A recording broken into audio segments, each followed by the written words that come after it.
Alright, welcome back to Nick Lenz's novel review. This is episode 19. One book.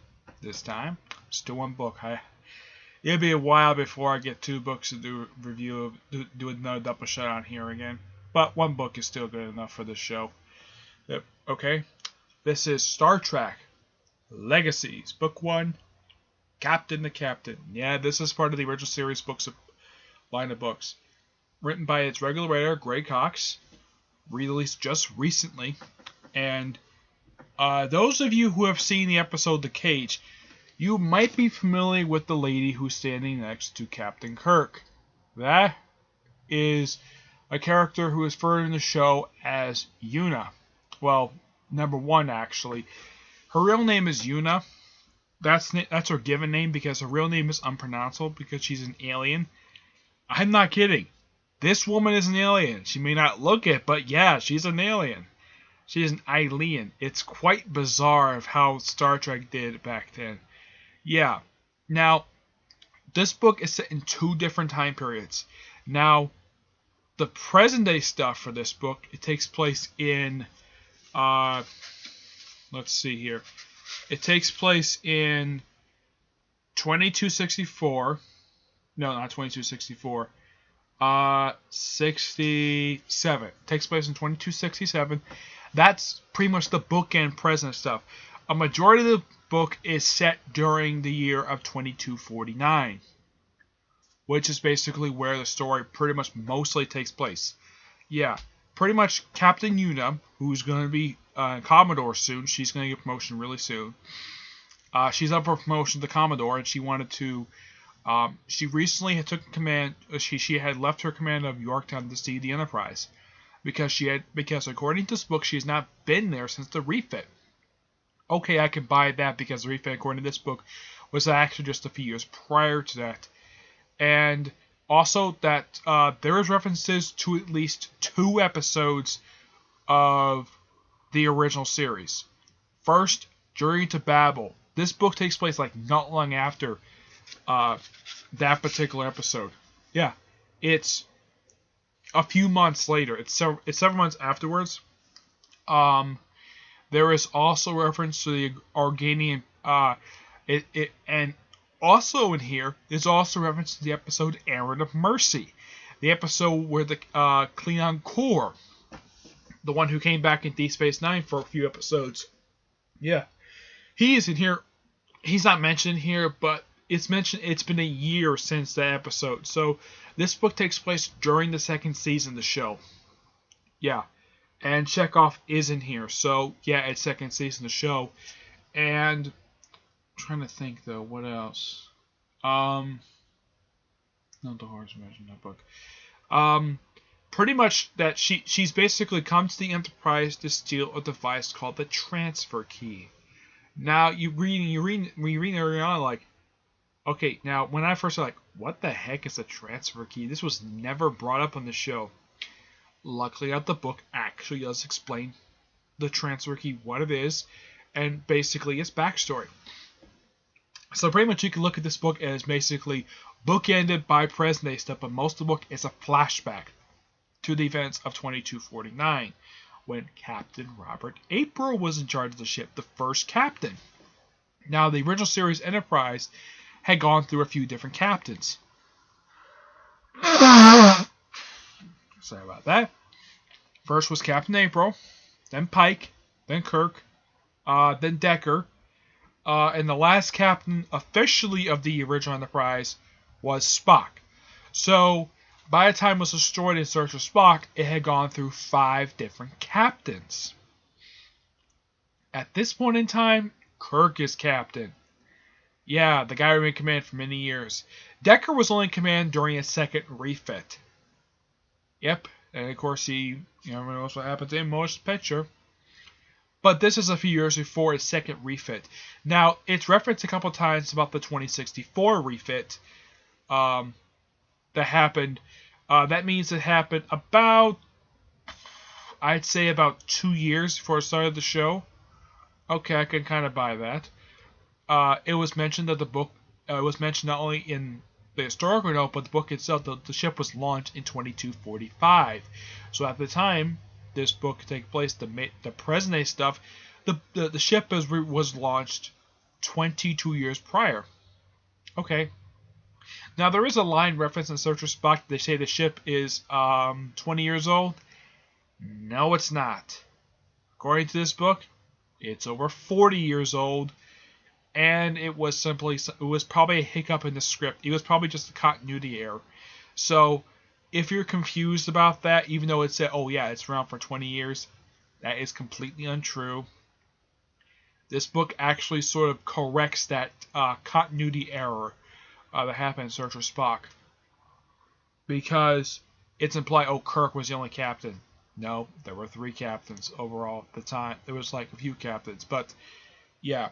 Spock, now, at the time the past stuff takes place, Una is a lieutenant, and apparently, and this is something quite unusual for the original series century, the first officer of the Enterprise, when Captain April's in charge, is a woman. Now, during the 2260s, there was a lot of sexism. The reason why that was because when the series was set, there was a lot of sexism because it was the 60s. There was sexism rampant. So they decided to influence that in the show.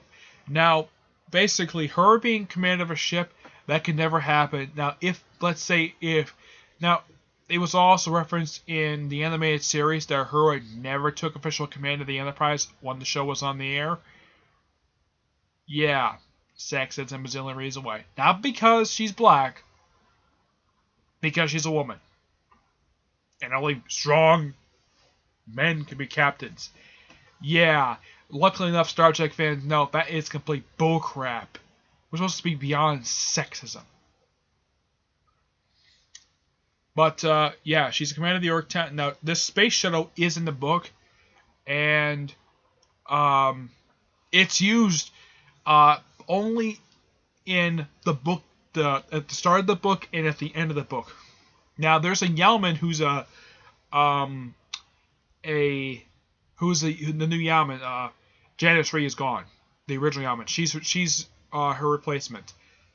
There's a twist involving her. I will not spoil that. Please read the book in order to understand what the deal is with her, because basically she's a spoiler altogether. But yeah, she's actually someone who thinks of Una as a hero. Okay, but there's a plot twist involving her that I'm not going to spoil. You have to read the book to find out. Now, this was a great idea for the 50th anniversary of Star Trek.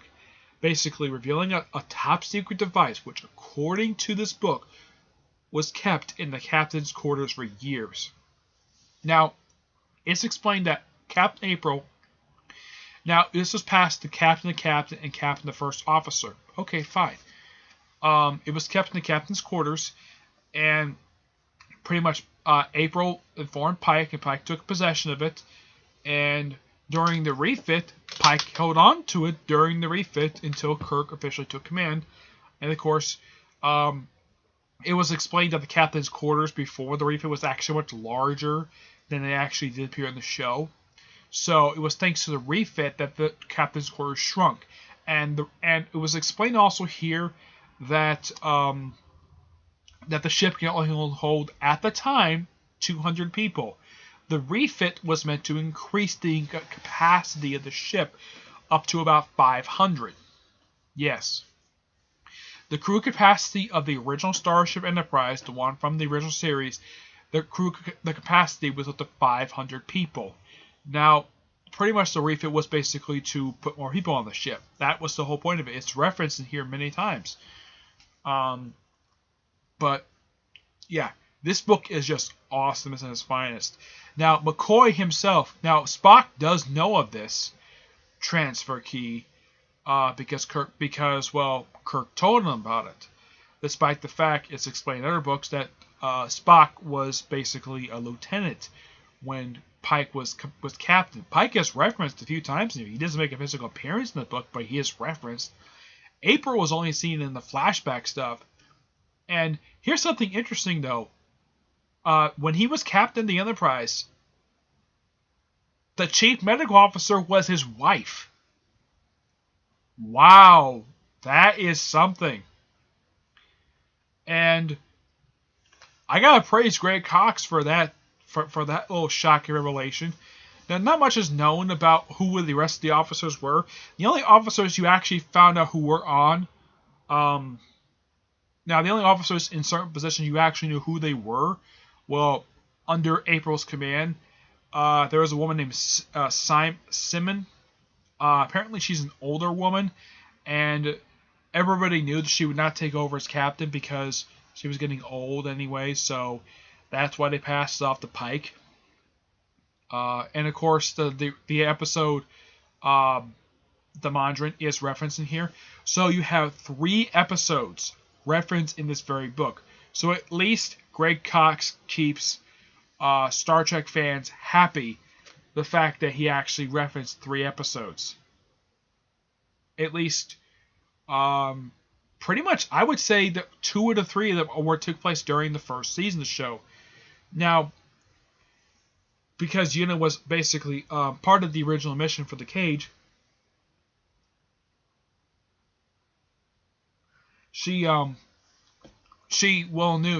that Pike probably went back to the planet, and he says, she asked Spock in private, is he with Nina? She was a character from the episode The Cage, who apparently looked beautiful, but thanks to the illusions of the aliens of the planet, and that's the reason why she looked beautiful, because of the illusions casted by the aliens of the planet, who were these big, ugly-looking creatures, and then when the illusion gave away, she was ugly. They knew nothing about human anatomy at all. Of course, you also reference the fact security used to wear blue, not like they wear now, where they're red. But yeah. So basically, this book is very, very good and well written. Yeah, the whole thing with the transfer stuff. Now, as for the aliens they encounter in here, there's 2 different species. One is basically where transfer key comes from. The native species kind of sound like the jungle creatures that the people that were from that one episode that was kind of like Eden, and they were worshiping this machine. Yeah, that's what they remind me of. As for the creatures, they kind of remind me of something from BioShock. Yeah, a lot of the stuff what they describe in here, it's like something from the City of Rapture, and certain characters from. It's like Greg Cox was taking inspiration from the video game BioShock. I'm not kidding. If you read this book, you probably notice the obvious, similarities to BioShock and how these people work. And the transfer key is the way it's described. I was thinking like an actual physical key. No, it's an actual data chip. I am not kidding about this. The transfer key is the size of one of the data chips that's frequently used in all the shows. Okay, fine. I'm glad the fact they actually described the dang thing. So basically, it's that big.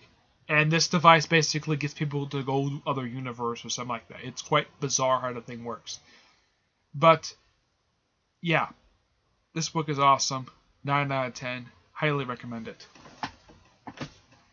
Alright, that's it for this episode. Stay tuned for whenever I get a chance to my 20th episode. Which hopefully will be it will be soon. Okay? But until then, see you there. Bye.